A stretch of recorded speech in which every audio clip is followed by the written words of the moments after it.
17 years old when he beat an elderly Roswell man to death.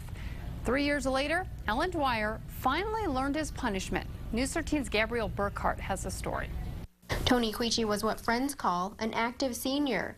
The longtime Roswell resident was an avid bike rider, actually pedaling across the country 6 times. He was also well known in the community. He was a great volunteer. He had been in the Senior Olympics since 1989. And at the local level, he was always pushing for Senior Olympics because it was a healthy lifestyle, and that's what he led. Quiche was 82 years old when 18-year-old Alan Dwyer broke into his home in 2008 to steal money for drugs. Dwyer brutally beat Quiche and left him face down in a pool of blood.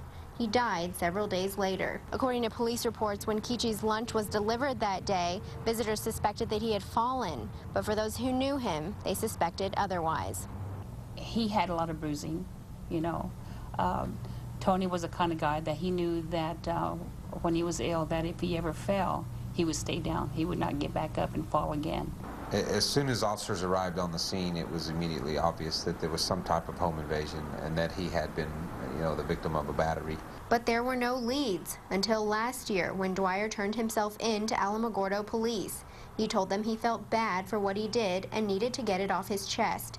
Yesterday, he was sentenced to 20 years in prison, with 5 of those suspended. Quiche's friend Sheila McKnight says that gives her closure, but she'll never get over the sadness of losing her friend. Seeing him laying there, expired and gone, and oh gosh, I get emotional over this, but I lost a friend.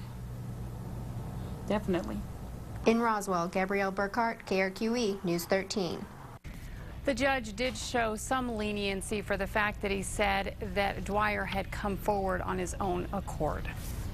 Open